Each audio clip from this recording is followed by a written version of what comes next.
आज इस वक्त हम लोग मौसम नदी पर हैं। महल्ला बागे महमूद में रहने वाले लोगों की बहुत देरीना और शदीद चाहत ये थी कि यहाँ पर ऐसा पुल बना करके दिया जाए कि बारिश के दिनों में आने जाने में हमको कोई दिक्कत ना रहे। नुमानी पुल के नाम से जो नदी के ऊपर रास्ता बनाया गया,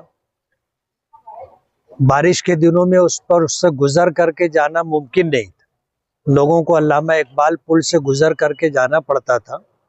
हमने पिछले टर्म में सरकार से इस बात का मुतालबा किया था और सरकार ने उसको मंजूरी दी और तकरीबन 5 करोड़ रुपए का बजट इसके लिए मंजूर हुआ और अल्हम्दुलिल्लाह जब से काम चालू है और इंशाअल्लाह बारिश का मौसम आने से पहले इंशाअल्लाह काम हम मुकम्मल करेंगे।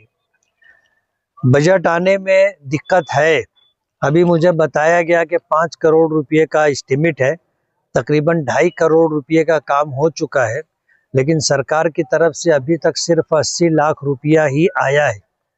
लेकिन ठेकेदार की तरफ से हमें इत्मीनान है और बजट 80 लाख आने के बावजूद भी वो काम कर रहे हैं। काम रोक दिया ऐसा नहीं है। ये कोई ऐसे अरे गहरे और टप्पू ठेकेदार नहीं है कि पैसा आएगा तो करेंगे, नहीं आएगा तो नहीं करेंगे। मजबूत ठेकेदार हैं, बड़ा बड़ा काम लेते हैं और करते हैं। उस हिसाब से नुमानी पुल का ये काम आधा तो तकरीबन 5 छठा जो है जो पिलर है उसकी पुडिंग हो चुकी है। उसके बाद एक मशरिकी सिमत में एक मगरिबी सिमत में 2 पिलर और आएंगे और उसके बाद ऊपर स्लैब वगैरह का काम होगा। अल्लाह का बहुत बड़ा एहसान है, काम चल रहा है और इस सिलसिले में जो भी दुश्वारियां और दिक्कतें हैं, चाहे वो मालेगांव कारपोरेशन से रिलेटेड हो, चाहे फिर वो जो है मंत्रालय से हो, इंशाअल्लाह दोनों जगह फॉलो अप लेंगे और काम जल्दी से जल्दी पूरा हो इसकी कोशिश करेंगे। आज की जो सूरत हाल है सियासी तौर पर बहुत अजीब व गरीब है। लोग पब्लिक के हित में काम करने के बजाय, विकास और तामीर के नाम पर काम करने के बजाय आज झूठी शोहरत के लिए, झूठी इज्जत के लिए इस तरह के हथकंडे इस्तेमाल करते हैं।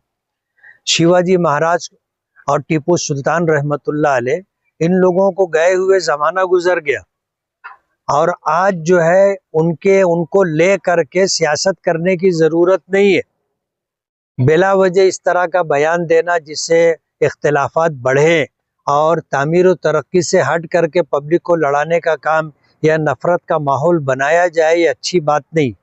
और मालेगांव में जहाँ तक डिप्टी मेयर शान हिंद साहिबा ने अपनी ऑफिस के अंदर जो है टीपू सुल्तान का जो फोटो लगाया था, होना ये चाहिए था कि आम तौर पर जो चलन है उसी चलन पर चलते, लेकिन सिर्फ टीपू सुल्तान का फोटो लगाना ये झूठी शोहरत हासिल करने का एक जरिया है कि टीपू सुल्तान का फोटो लगाएंगे तो जो टीपू सुल्तान को ना मानने वाले लोग हैं या जो लोग फिरका परस्ती करते हैं वो लोग इसको मुद्दा बनाएंगे, चर्चा होगा, शोहरत होगी। इस तरह के काम करने से गुरेज करना चाहिए। आज पब्लिक ने आपको मौका दिया है काम करने का, नसीब से आप डिप्टी मेयर बने तो मालेगांव की आवाम के लिए और मालेगांव शहर के लिए आप तामीर और विकास के नाम पर क्या कर सकते हैं वो देखिए। पूरे शहर के अंदर आप देखिए कचरों का ढेर लगा हुआ है। गटर से कचरा निकालना, कचरा उठाना, उसके अलावा जो मूलभूत सुविधाएं हैं, बुनियादी ज़रूरतें हैं, उस पर बहुत सारा काम करने की ज़रूरत है। कारपोरेशन में आप पहुंचे हो, आपकी जिम्मेदारी है वो काम करके देना चाहिए ताकि लोगों की बुनियादी ज़रूरतें पूरी हो। कारपोरेशन की पहली जनरल बोर्ड मीटिंग अब होने वाली है, उसमें जो है जन्म दाखिले का मामला और भी दीगर कई विषय है, तो आपकी पार्टी उसको किस तरीके से नहीं करेगी? जन्म दाखिले का मसला ऐसा है कि ये महाराष्ट्र सरकार का फैसला है और इस सिलसिले में महाराष्ट्र सरकार ने GR निकाला है। कारपोरेशन का हो, म्यूनिसिपलिटी का हो और पंचायत समिति का हो, जिला परिषद का हो, ये सब सरकार का ही एक पार्ट है। अगर मंत्रालय से महाराष्ट्र सरकार ने कोई जीआर निकाला है तो मालेगांव कारपोरेशन में बैठने वाले या ओहदों पर रहने वालों को इतना भी इख्तियार नहीं है कि सरकार के फैसले के खिलाफ कोई फैसला कर सके। ये मालेगांव की आवाम को बेवकूफ़ बनाने का एक सिलसिला है। जन्म दाखिले के ताल्लुक से जो भी फैसला होगा वो महाराष्ट्र सरकार के फैसले पर ही होगा। मालेगांव कारपोरेशन को ये अधिकार नहीं है और किसी पद अधिकारी को ये इख्तियार नहीं है कि महाराष्ट्र सरकार के फैसले के खिलाफ कोई फैसला ले। इसलिए मालेगांव की आवाम को बेवकूफ़ बनाने के लिए जन्म दाखिले का मैटर लाए हैं। अगर ये करना है जो इनके इख्तियार का काम है तो वो काम ये है कि जो असल गुनहगार हैं, जिन्होंने कागजात ले करके जन्म दाखिला बना करके दिया, फिर वो चाहे तहसीलदार हो, नायब तहसीलदार हो, कारपोरेशन का कोई अधिकारी हो, जन्म दाखिला देना इनकी जिम्मेदारी थी। अगर कागजात सारे मुकम्मल हैं तो कोई बात नहीं, और अगर कागजात मुकम्मल नहीं थे या बोगस थे तो उसकी इंक्वायरी करके जन्म दाखिला देना ना देना ये उनके अधिकार और उनके हक की बात थी।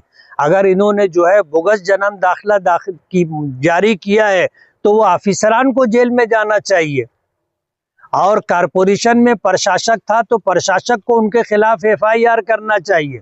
मैं पूछना चाहूँगा कि आज तुम मेयर बने हो, डिप्टी मेयर बने हो, तो ऐसे गुनहगार ऑफिसरों के खिलाफ क्या तुम एफआईआर करोगे? मालेगांव की आवाम को बेवकूफ़ बनाना छोड़ दो। जो आपके अधिकार और इख्तियार की बात है वो आप करेंगे क्या? ऐसे गुनहगार जिन्होंने जन्म दाखिला जारी किया और बोगस पेपर पर दाखिल किया, आज जिन लोगों ने जन्म दाखिले के लिए दरखास्त दी थी वो जेलों की सलाखों के पीछे हैं। 1044 लोगों के ऊपर एफआईआर हुई है। उनका गुनाह क्या था? मालेगांव के रहने वाले हैं। मालेगांव में एक भी बांग्लादेशी, एक भी रोहिंग्याई नहीं मिला, सब मालेगांव के निवासी है। सवाल ये है कि अगर उनका जो है कागजात उनके बोगस थे तो जिन्होंने जन्म दाखिला जारी किया है वो गुनहगार है। उन ऑफिसरों के खिलाफ एफआईआर करना हमारी ऐसी डिमांड है।